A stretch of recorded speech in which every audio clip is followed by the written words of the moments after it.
Hello everyone, Ben here. I played a bit of Rise Sunbreak in the past few weeks, and now that I am ready to move on to a different game, I wanted to share my experience about breaking into the game in 2024. So just as a background, I have been playing the series off and on since Monster Hunter Freedom 2 on the PSP, moved on to the Unite, and then a bit of 3U, then a ton of 4U on the 3DS, and finally onto World on PS4 when it released.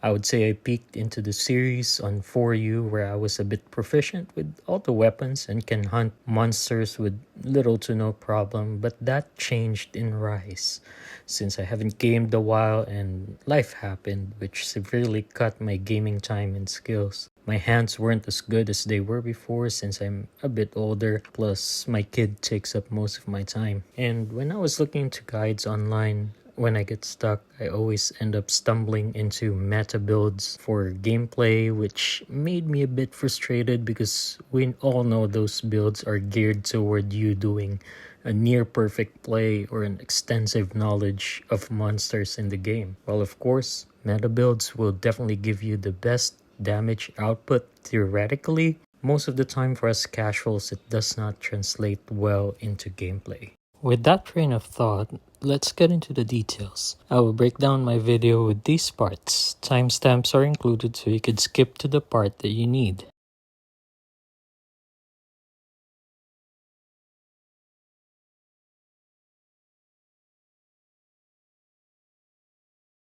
It may not come as a surprise to anyone, but lance would be the recommended weapon for casuals. This is just my personal opinion though. The reason I chose this is you don't need to do any kind of build up for it, and you can deal consistent damage while being very close to the monster. Other guarding weapons work well too, but the lance stands out because of its guard dash. The lance comes with it by default, and it lets you advance or reposition yourself while guarding.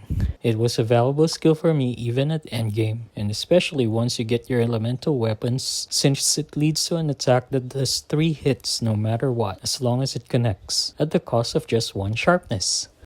In terms of guarding, the lance also provides better protection compared to other guarding weapons. It will have less knockback, and it also has access to power guard, which gives you a lot of guarding power at the cost of having continuous stamina drain. Although I rarely use power guard, it is good skill to have while you don't have enough guard skills yet. The reach of the lance is also amazing. There are moments where you need to be close to a monster, but not very close. The lance has the least problems trying to reach high targets compared to other weapons. Now on to the cons of the weapon. First issue will be mobility. It takes a long time to sheath the weapon, and you also move slow while the weapon is drawn. That's the reason why you need to stick close to the monster in order to deal consistent damage instead of trying to chase it all over the place. Some hunters will say it's boring too, since you don't really have any kind of power moves. Most of the time you will be poking stuff to oblivion. If you're like me that prefers consistency though, this wouldn't be a problem, but I can see it as a problem for others. Now that we've established why I've chosen the lance as my weapon, let's move on to how to actually use it.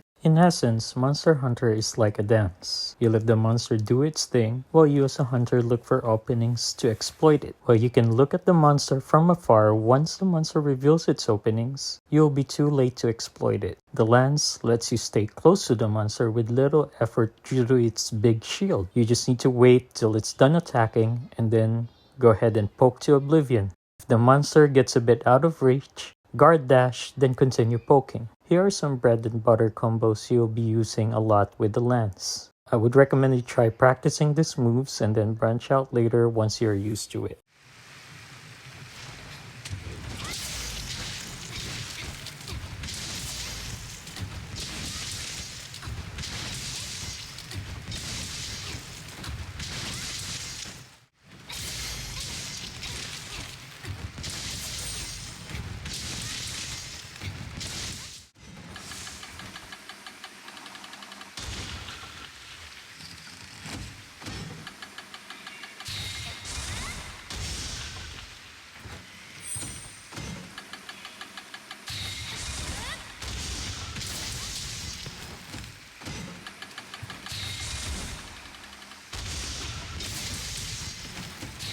At some point in the game, you'll be faced with the decision of choosing between guard or Insta-Block. Well, Insta-Block is great if you know when the monster will definitely hit you.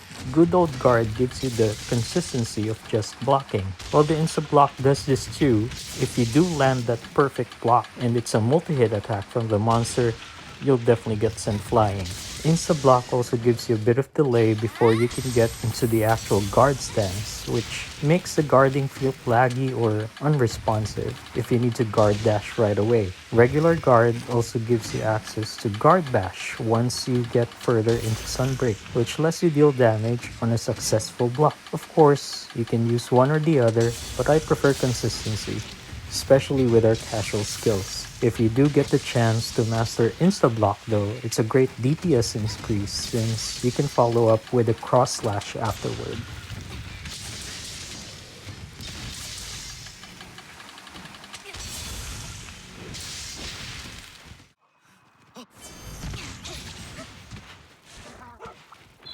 Guard, I always max this. At level 5, you mostly don't even need to worry about power guarding. If you're unsure about a monster attack, you can guard all you want. Also, this ensures that you have the least knockback so that you can go back to spamming guard dash. Some people say it's a waste of skill points and a DPS loss. But if you can go back to spamming guard dash immediately after guarding, it wouldn't be. Our priority here is to be consistently attacking the monster and consistently defending. Guard up. At low and high rank, you probably only need about 1 point in this.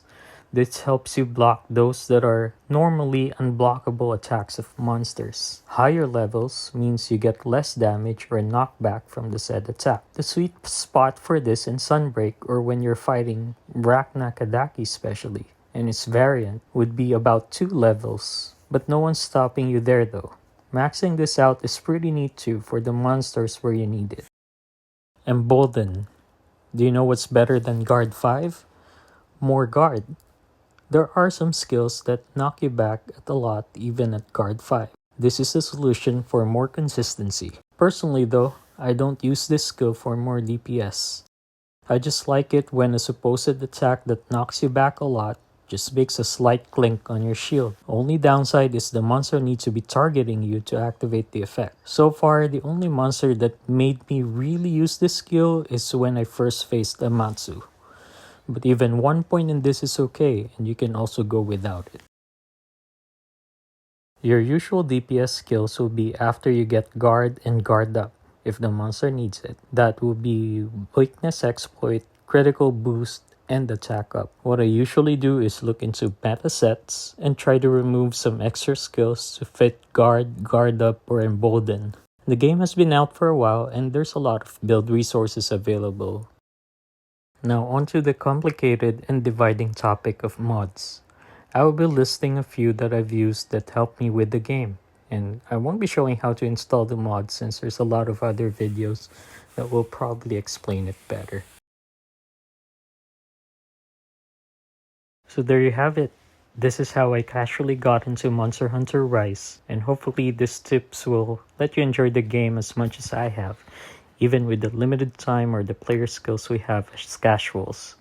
If you have any questions, feel free to drop a comment below and I'll answer it the best that I can. Thanks for watching.